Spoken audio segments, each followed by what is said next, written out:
Premier Fay works out a money deal for the Paralympics. Demands for government action over violence in the latest video games.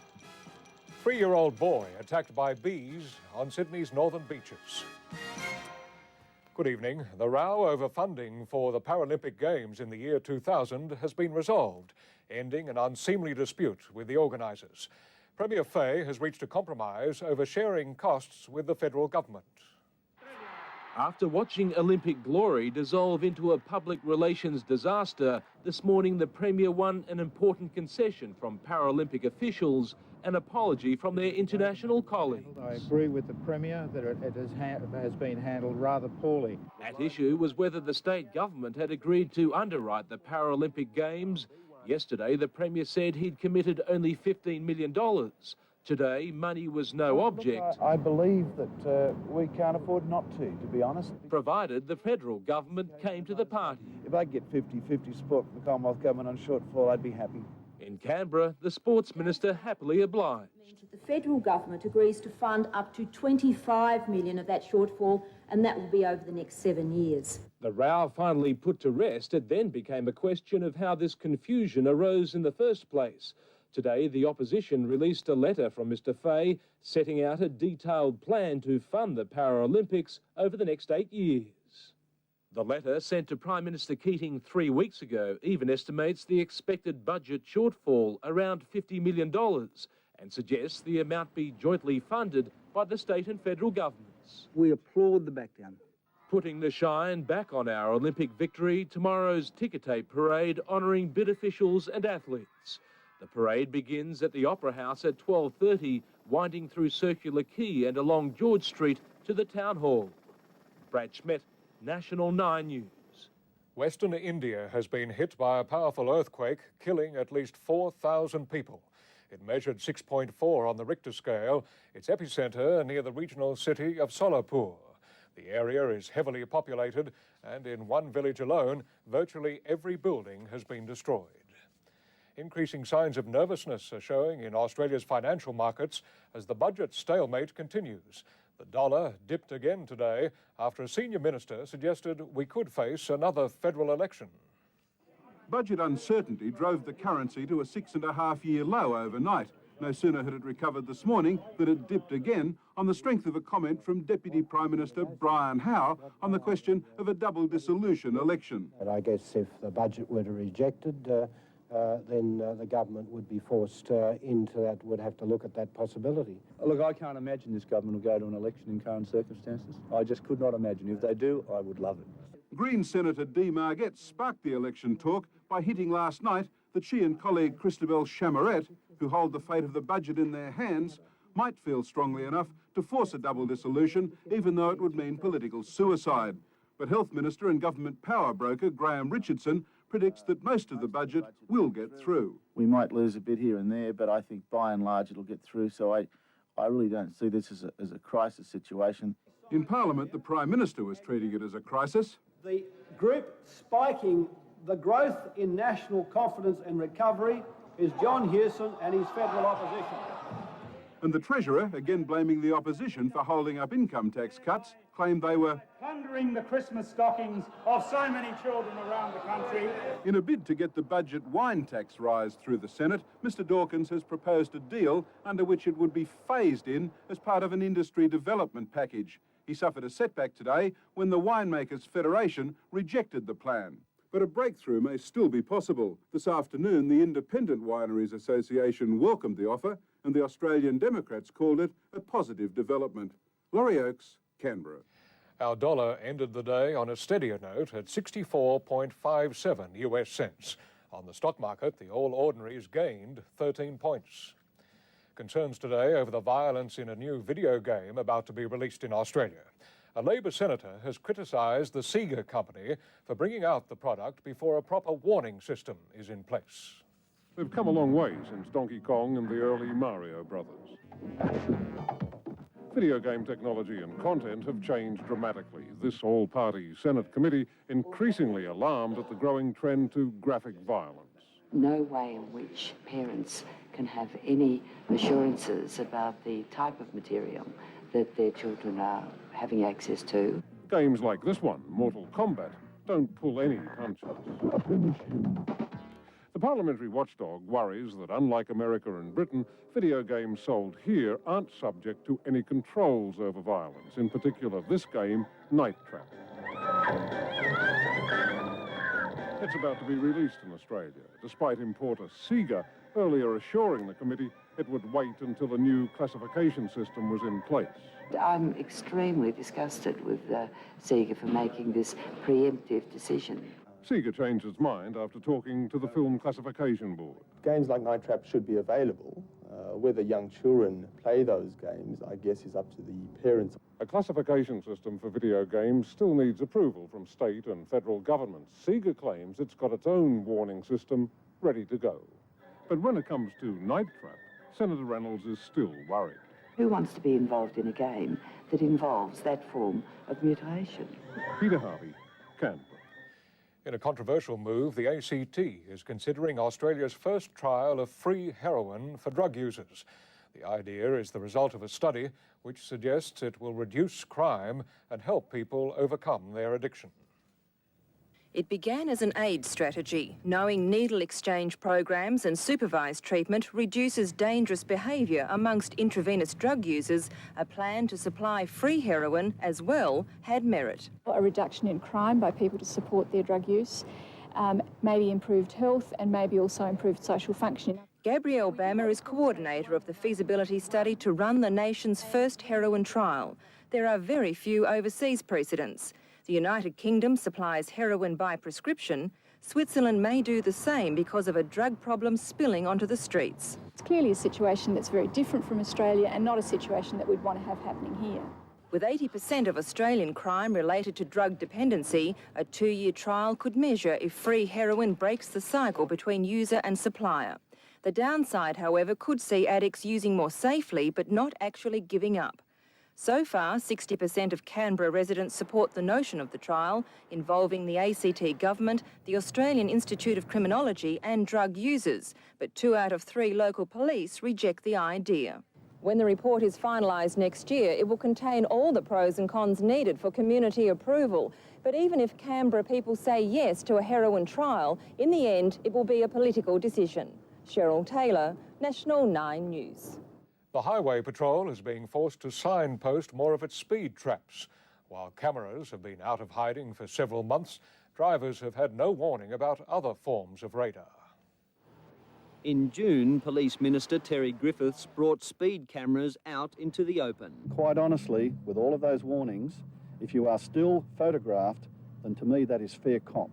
But what he didn't tell us was that slant radar could still operate from hidden locations. Since then, confusion reigned, drivers mistaking hidden slant radar traps for speed cameras.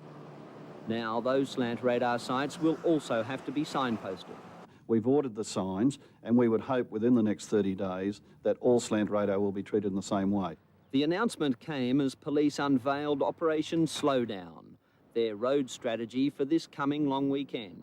Just get a count aloud for me from 1 to 10. Speeding, fatigue, seatbelt usage as well as drink driving will all be targeted. High-tech patrol cars with electronic warning devices, mobile police stations conducting random breath testing, all out in force. The road toll so far this year is the lowest since 1948, and police warn this weekend's blitz will aim to maintain that trend. But police are quick to deny the crackdown is part of any revenue-raising exercise. What we're on about is saving lives. I couldn't give a damn what revenue is raised. Operation Slowdown begins at midnight tonight and will end at the same time on Monday. Simon Boda, National 9 News. A 3-year-old's natural curiosity has landed him in hospital with more than 30 bee stings. It happened when Connor Clark decided to check out a beehive on a property at Collaroy. Connor Clark was sore and sorry this morning after the run-in with his grandfather's beehive. That's still red.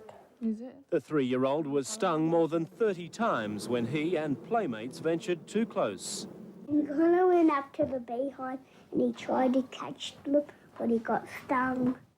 Screaming in pain. He had stings, like you could see all the white sacs on the end of the bee stings all over his head. They're in his hair. And It was an anxious wait to see if there'd be any allergic reaction. Luckily, Connor came through with a brief spell in hospital and minor swelling. Bees have been turning up in the strangest of places in recent weeks. Experts say loyal subjects are following an old queen. The old queen leaves with approximately half the hive. A mild winter has left most hives at full strength. As the weather warms, more and more swarms are now expected to make their presence known. Any allergic victims are advised to seek immediate medical care. The rest warned not to pull a bee sting out with bare hands. The way to remove it is to scratch it out with your fingernail or with a knife or anything like that. As for Connor, he's contemplating better protection. He's talking about getting a bee suit instead to catch them with his suit. Mark Ferguson, National 9 News. In the news ahead, chewing gum sponsorship for schools and doubts over Michael Jackson's Australian tour.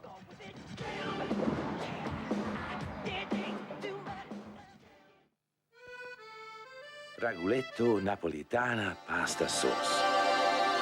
So authentic, you'll think you're back in Italy. Raguletto, there is a little bit of Italy in every jar. Both these simple, delicious meals use lean pork cuts from the 13 approved by the National Heart Foundation. New fashioned pork, the other white meat. Olympic Week continues in tomorrow's Telly Mirror. There's a special offer for every reader.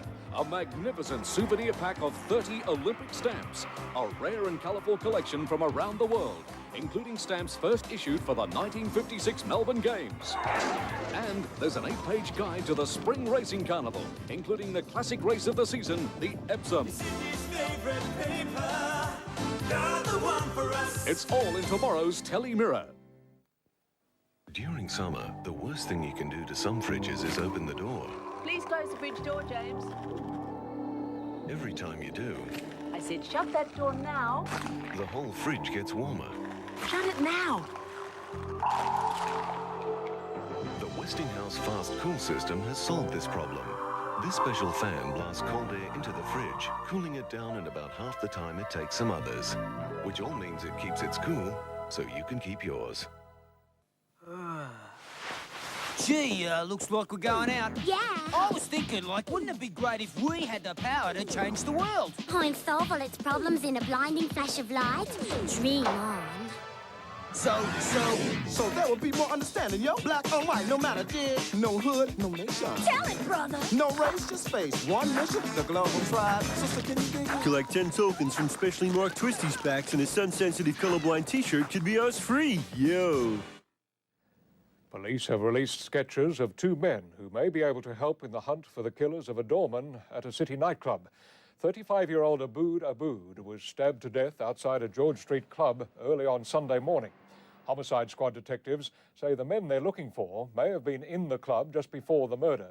Both are in their 20s. One of them is believed to have a tattoo of a dragon. More controversy over big business and its involvement in school sponsorship. This time, a dental health program is being backed by a company which is giving away chewing gum to children. An apple a day may keep the dentist away, but Wrigley says a stick of sugarless gum does the same job.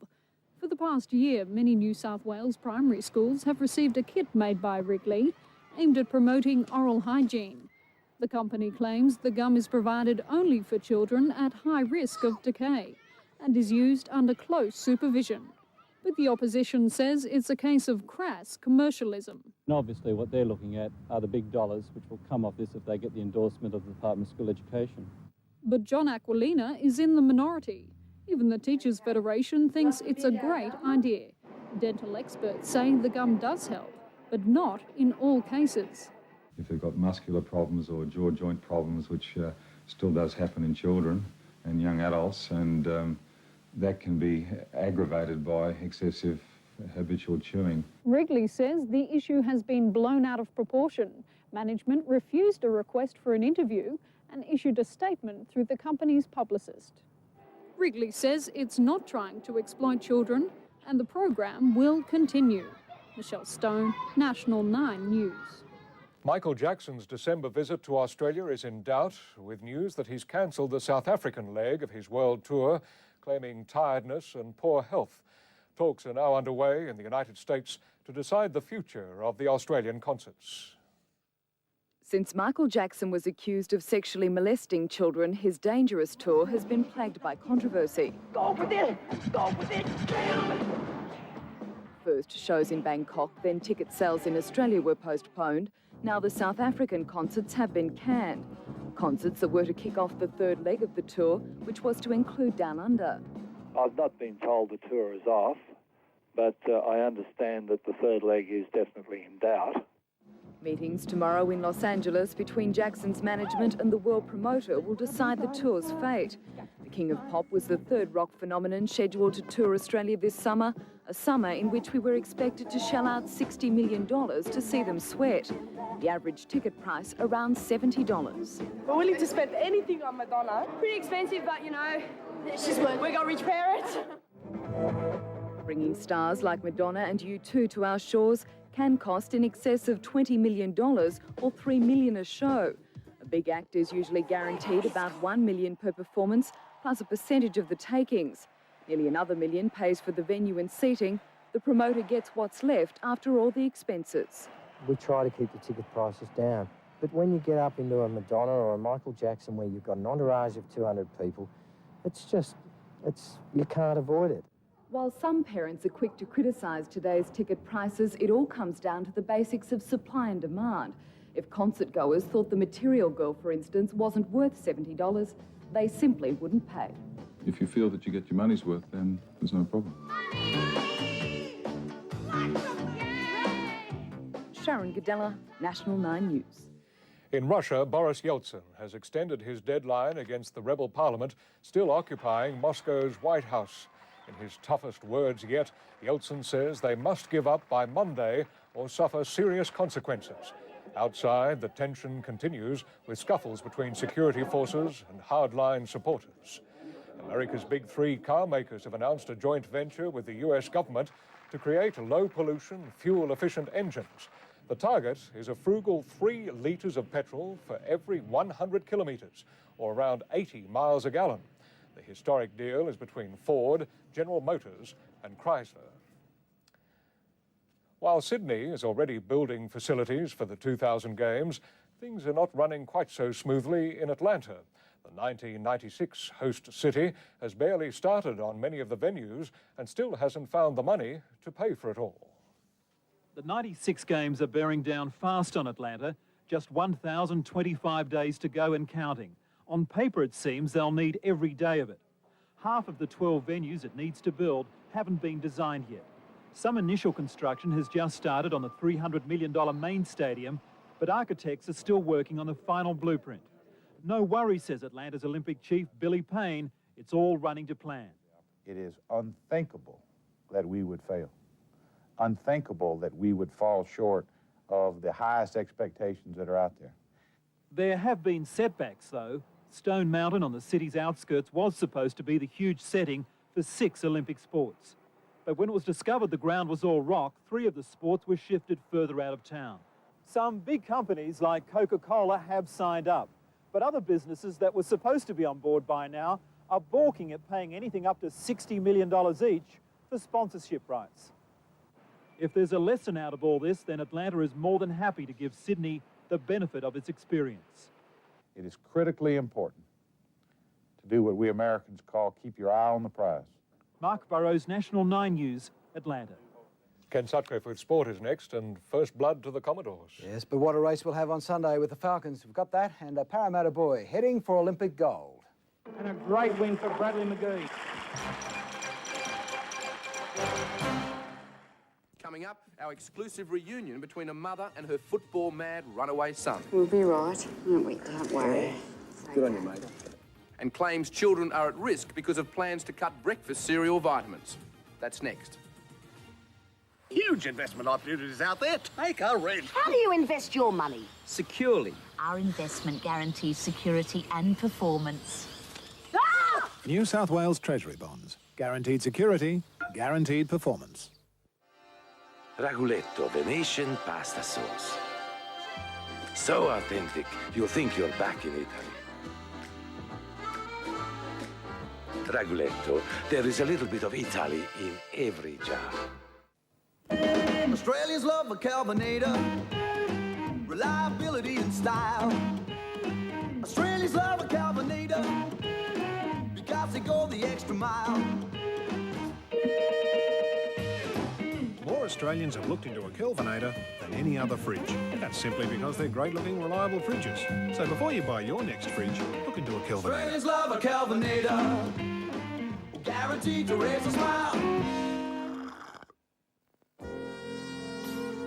Following Kenny G's worldwide and Australian #1 album, Breathless, comes Montage.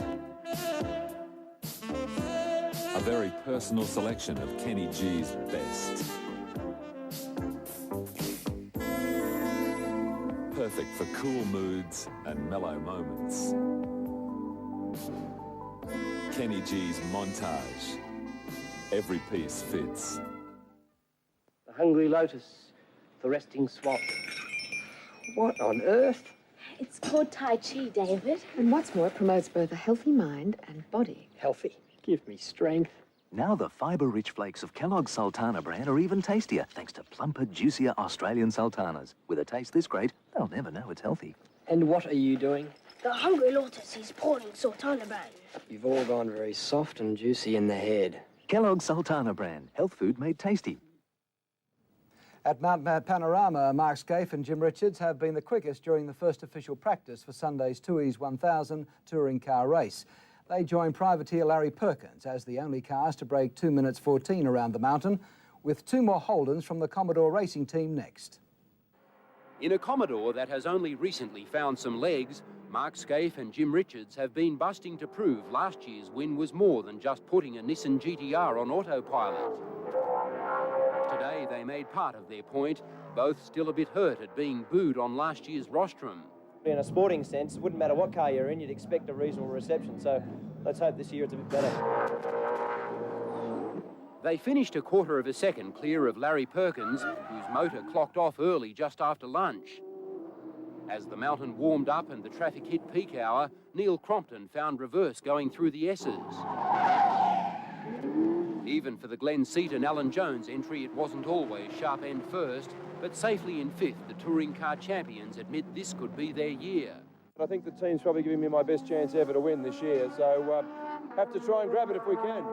The Shell Fords appeared to be practicing a team finish, and although Paul Radisic botched the rehearsal, they are still well inside the top 10. In another Ford, Jeff Brabham was still mapping out the mountain for 13th. Tim Sheridan, National 9 News. Parramatta schoolboy Bradley McGee is being hailed as a possible gold medalist at the Sydney Olympics after winning the World Junior Individual Cycling Pursuit in Perth. The time was outstanding, the 17-year-old McGee setting his 3rd national record in a year. McGee is a rare talent, and the way he disposed of Italian Christian Bianchini in the 3-kilometre event only confirmed his enormous potential. The first World Championship for Australia at the World Junior Trials. Time, 3:25.733, a new national record by more than a second. And it was almost like he expected nothing less. I'm just pleased that people had faith in me early on, and I've succeeded. The youngest of 4 brothers, all talented cyclists who compete individually and as a team, Bradley has been earmarked for greatness. Just 17 years of age, you then look at the record that he has and see the amount of time that he's carved out of previous world champions' times over those distances, you suddenly become quite excited about him. Heavy metal music is a constant companion as he trains in the family garage. It motivates him and drives Mum to distraction.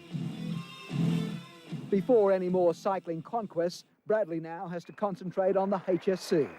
He was already thinking about the exams minutes after last night's triumph. If I can put my head to it just like I've put it to for today, maybe I can go all right. Only a few months ago, Bradley broke the 9-year-old Australian record set by Olympic gold medalist Dean Woods. On that occasion, he slashed a whopping 6.5 seconds off the old mark. If he performs that well in the HSC, he won't have a worry in the world. I don't think Bradley's chasing HSC gold. Oh, you never know, Ken. You never know. Alan Wilkie with the weather is next. Then rave reviews from Nicole's greatest fan. Some of the best work? Sure.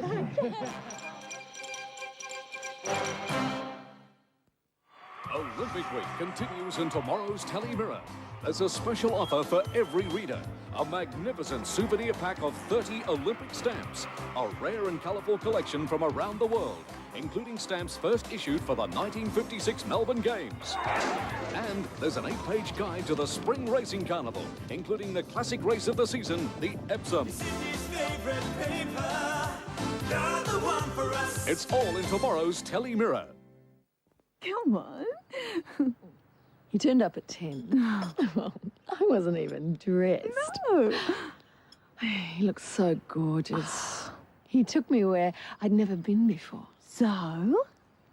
We hit the GT spot.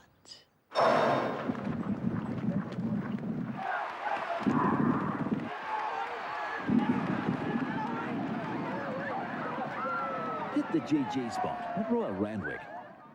Inside the next Open Road magazine, you'll find out about the inner workings of the NRMA Group, the annual report, how they'll distribute $95 million in insurance rebates, reward loyal members, and help you in all sorts of emergencies. Plus, there's your chance to play a vital part in the smooth running of your NRMA by voting in the forthcoming election. So look for your ballot paper inside the Open Road. With Telecom's new 0011 super off-peak rates, you can call 8 countries midnight to 7 a.m. weekdays and automatically save half of the peak rate. Like half-peak rate to Britain. Like half-peak rate to America. Half-peak rate to New Zealand, Half-peak rate to Japan. Italy. Hong Kong. To Ireland. Singapore. Telecom's 0011 super off-peak. Half of the peak rate, midnight to 7 a.m. weekdays. This is Australia calling. Tell me what's your number? Who's counting time? Who's counting time? No, it ain't me. 'Cause I feel alive. Kellogg's All Bran is high in insoluble wheat fibre, low in fat, and now rich in calcium. 3 factors research shows are essential for internal health and vitality. Kellogg's All Bran keeps you healthy on the inside. A lot of cloud in Sydney today and plenty of air pollution too, but no rain. However, there is the possibility of a thundery shower late tomorrow. Pleasantly cool last night. Today, very warm with temperatures rising to 26 degrees near the coast and 29 or 30 in the Greater West. Tomorrow, quite warm again with sunny periods. There is the chance of an afternoon or evening storm. Winds freshening from the northeast and the seas will be slight. Top temperatures, 26 in the city and 30 degrees at Richmond. Cloud situation, seeing a lot of cloud over New South Wales, but it's starting to break up as it moves across the state, and no rain was reported today. Actually, we still have this strong northerly stream of air right through Queensland into New South Wales. Temperatures 32 degrees, the top out in the far west at Tibooburra, White Cliffs and places like that today, and it'll be the same story again tomorrow. A few scattered thunderstorms in the west and south during tomorrow. Brisbane, cloudy there, top of 24 degrees, few showers in Melbourne, also Adelaide, and a few showers in Perth. Sydney tomorrow, chance of a late thundery shower and 26 degrees, partly cloudy Saturday and a few showers late Sunday. Beach day on Sunday by the look of it. Let's hope so, Alan. We could do with a bit more rain, though. Nicole Kidman's latest movie, Malice, has just premiered in the United States. And if you believe some critics, her career is hanging on the success of this film. As the guests rolled up for the Hollywood launch, she had at least one devoted fan. It's terrific. What do you think of your lovely wife there? I think she's exceptional. Some of her best work? Sure. Kidman co-stars with Alec Baldwin and Bill Pullman in a thriller modelled on the film noir classics of the 40s. Are you all right? No, I'm not all right.